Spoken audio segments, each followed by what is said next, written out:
What's up, everybody? My name is Justin, and welcome back to another episode of Whiskey Tears. On today's video, I've got me a Redwood Empire Pipe Dream Cask Strength.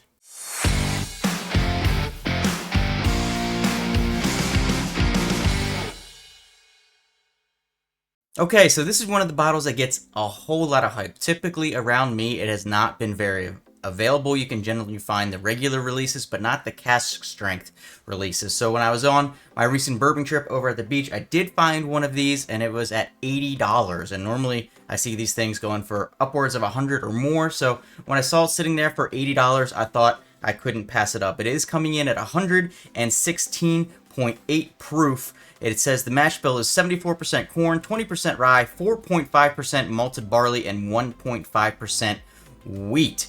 The Pipe Dream, the Redwood Empire stretches from San Francisco to Humboldt County and onto the Oregon border. The region is home to majestic coastal redwoods, some more than 2,000 years old. The coastal redwood Pipe Dream rises 367 feet from the ancient forest, among the fastest growing trees ever measured. So this is named after a tree, is basically what this is telling me. It says that it is straight from the barrel in this limited edition cask strength offering, aged for a minimum of 4 years, which is not overly long. And in a cask and a temperature climate of Northern California coast, explore new heights of Redwood Empire. So I believe this stuff is made by them, distilled in California, Indiana, Kentucky. Okay, no, it's just bottled by them. So maybe some of it is made by them, but not all of it. Looks like a blend altogether. So I've heard really good things about this bottle. I tried some version of Redwood Empire recently, but I was pretty far into a tasting that night. I don't remember loving it, so I don't have overly high expectations, but it gets big hype around it. So let's go ahead and pop this bad boy, get into the review today. Nosing straight out of the bottle. It does have a real cork, which I appreciate. All right, here we go. The nosing is nice. It's like leather and like an orange candy. Definitely some caramel on there as well. I mean, it smells pretty good coming out of the bottle, so I'm excited to try it today. This will be my first ever, like, actual review of a Redwood Empire. This is the first bottle of theirs that I have in my collection. I think the bottle overall looks pretty cool. I think the label could be maybe not as dark.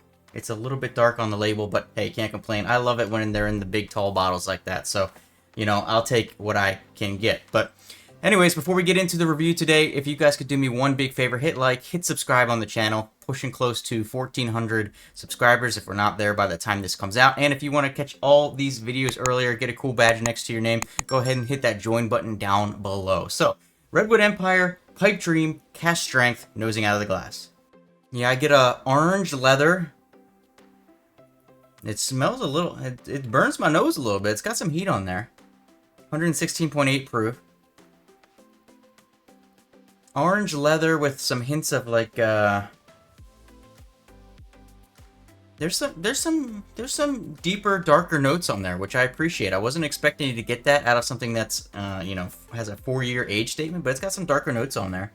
Definitely a leathery orange candy with some like little hints of cinnamon, little hints of oak in there, maybe a tiny bit of like a, yeah, definitely tobacco. I keep going back and forth whether it's caramel or molasses, but it's just a hint of it in the background. So it's not overly prevalent, but definitely a lot of tobacco, definitely an orange candy. Maybe a hint of like a youthful note on there. But it does also have some like of those deeper notes. So it's a little bit confusing for me on the nose just knowing what this is, but overall it smells pretty good. So I'm excited to try it with you all today. Cheers, everybody. First impressions is it's got a little waxy coating that it gives you right up front. It gives you that little waxy coating. I think it even drinks hotter than 116.8 proof, which is, you know, that's a pretty high proof point, but I do think it drinks hotter than that. Immediate complaint off the bat is that the flavors went away rather quickly. The flavors that I got up front were quite nice. I have to go in and pick them out and decide exactly what they are, but they went away quite quick. Yeah, definitely some orange leather on there. It's got some really good flavors up front, but man, does it go away so quick. They don't linger barely at all in your mouth. See, I'm struggling with this one because it's got some really good flavors up front. It's got that that kind of like orange candy. It's got that leather that you get on the nose. It's got some sweetness in there, some cinnamon, some caramel, but it does not last, man. It like hits you and then it's gone. Okay, it's got a little bit of a vanilla waxy coating on there too. I do like the mouthfeel of it. It's got a good, decent, I'd say decent mouthfeel on it up front. Can't complain about that at all. It does have some like cinnamon, like a cinnamon bread swirl note in there as well. That's pretty good. Man, I'm really struggling with what I think about this one because it's got a good nose, it's got a good palate, but it's there and it's gone, which I wouldn't really expect so much for a 116 proofer. So I'm gonna have to really think about where I'm gonna put this thing on the tier system today. Let me do a couple more sips and kind of figure this out. I have had this open for about a week or so now, so it's not like it's a fresh crack or anything like that. I mean, it's good. It's better than I would think a 4-year age-stated product would be.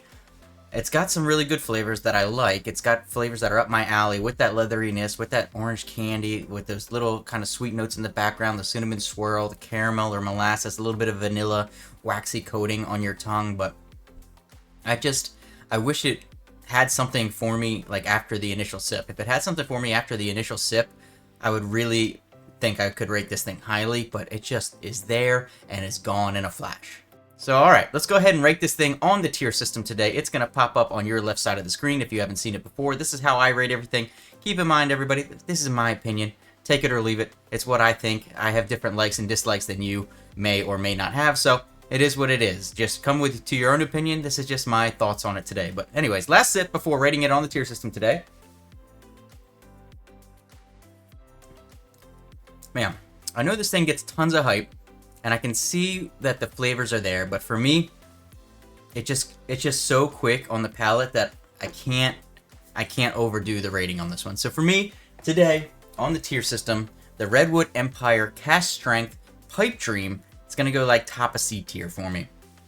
If those flavors lasted longer, if they stuck in your palate, if it didn't just hit you with the quick flavors and then hit you with the heat on the throat on the way down, I would like it a lot better. Maybe if this thing was a little bit more than the 4 years age stated, that would be where something like that could come along. But yeah, it's fine. I think $80 is maybe a little bit high for it, even at that price. I mean, I've seen this thing go up into the, like I said, into the hundreds. So I don't think I would buy another one of those. Maybe if it was at like 60, I'd be happy to buy a bottle of that. But you know, here's what it is. So it's California whiskey.